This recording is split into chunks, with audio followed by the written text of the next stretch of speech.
Bonjour à tous, bienvenue sur la chaîne. On se voit aujourd'hui pour parler de quelque chose que certains et certaines d'entre nous commettent parfois, c'est de réduire ses standards de valeur afin de créer une rencontre ou la rencontre de l'amour.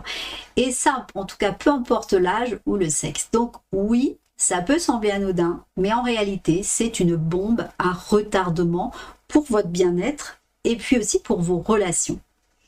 Mais en tout cas, avant de vous en parler, eh bien, je me présente. Pour ceux qui ne me connaissent pas, je suis Sylvie, love coach spécialisée en relations amoureuses pour les couples et les célibataires. Alors, pourquoi certaines personnes baissent leurs standards? Eh bien, il peut y avoir en tout cas plusieurs raisons. La première, c'est la peur de la solitude. Alors, beaucoup acceptent moins que ce qu'ils méritent, et ça simplement pour ne pas être seul. Alors certains vont se dire eh bien qu'une relation même insatisfaisante vaut mieux que rien du tout. Mais en réalité, être dans une relation médiocre, eh bien ça risque d'être encore plus douloureux que d'être seul, et ça que ce soit un homme ou une femme. Et ce qui risque de se passer, c'est que ça peut mener à une dépendance émotionnelle où on reste avec quelqu'un par habitude plutôt que par amour. Le problème, c'est que ça ne va durer en tout cas qu'un temps, et que l'aboutissement probable va être encore, on va dire, certainement beaucoup plus douloureux. Et la solitude, eh bien, en tout cas, moi, ce que je peux dire, c'est que c'est pas un ennemi, d'accord? C'est une opportunité d'apprendre à se connaître et à se construire. Maintenant, je sais que certaines personnes vont me dire oui, mais moi, ça fait des années que je suis seule et puis franchement, ça va un moment. Et c'est totalement normal de ressentir ça. L'être humain est fait pour le lien social. Et on a tous envie d'aimer et d'être aimé. Mais il y a une différence entre vouloir une belle relation et accepter n'importe qui juste, en tout cas pour combler un vide. Si ça fait longtemps que vous êtes seul, demandez-vous, est-ce que je veux juste quelqu'un pour remplir ma solitude, ou est-ce que je veux une relation qui m'apporte vraiment du bonheur et du respect? Parce que si c'est la deuxième option, alors il vaut mieux attendre plutôt que, on va dire, de s'engager dans une relation qui risque de vous blesser encore, on va dire, plus. Maintenant, pour ceux qui me diraient oui, mais moi, ça fait 6 ans que j'attends et pourtant, eh bien, j'ai pas baissé mes standards. Alors, elle est où cette personne? Eh bien, je comprends votre frustration, mais l'amour, c'est pas, on va dire, un service Amazon Prime, avec une livraison en 24 heures. Non, c'est une combinaison de, on va dire, de rencontres, d'opportunités et parfois, on va dire, d'un bon timing. Mais ce que vous pouvez faire en attendant, c'est surtout de vous assurer que vous êtes aligné avec les standards que vous attendez chez quelqu'un d'autre. Parce que parfois, on veut une personne incroyable, sans se rendre compte que, eh bien, quand on doit aussi devenir cette personne incroyable. Ce n'est pas une question de mérite, c'est une question, comment dire, d'énergie et d'alignement. Ensuite, en second, la pression sociale. Dès notre plus jeune âge, on nous inculque l'idée qu'une vie réussie passe par le couple, le mariage, la famille. Résultat, beaucoup de personnes finissent par s'engager dans des relations qui ne leur conviennent pas, juste pour cocher une case. Et je peux vous le dire, c'est la vérité, sans s'en rendre compte, mais c'est réel. Alors, on va accepter des compromis qui vont être excessifs, souvent, au détriment de notre bien-être. Mais une relation ne doit pas être un objectif en soi. Ça doit être un choix, une source d'épanouissement, et non, on va dire, une contrainte imposée par les attentes des autres. Et ça, il faut vraiment le comprendre, même si ça paraît anodin. D'accord? Ensuite, en 3, c'est le manque de confiance en soi. Alors, quand on doute de sa valeur, on a tendance à croire que l'amour est une chance et non pas un droit. Donc, on va accepter des comportements, d'accord, qui vont être médiocres, voire parfois toxiques, par peur de ne pas trouver mieux. Mais l'amour, ça doit pas être un acte de survie, d'accord? C'est un échange équilibré entre chaque personne, d'accord? Et on doit se sentir apprécié et respecté. Travailler donc sur son estime de soi, et ça va être peut-être essentiel pour attirer justement des relations qui seront saines, mais aussi épanouissantes.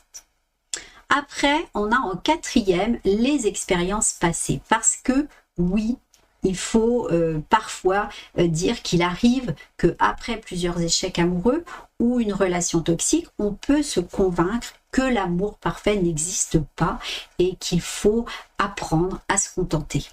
Donc, qu'est-ce qu'on va faire? Eh bien, on va se mettre alors à justifier des comportements qui vont être inacceptables en se disant « Ah bah écoute, au moins, c'est bien et c'est pas pire en tout cas de ce que j'avais avec mon ex. » Mais ce raisonnement, eh bien, ça va être dangereux puisqu'il va normaliser le malheur. Chaque relation doit être évaluée sur ce qu'elle apporte réellement et non pas par des comparaisons avec le passé. D'accord?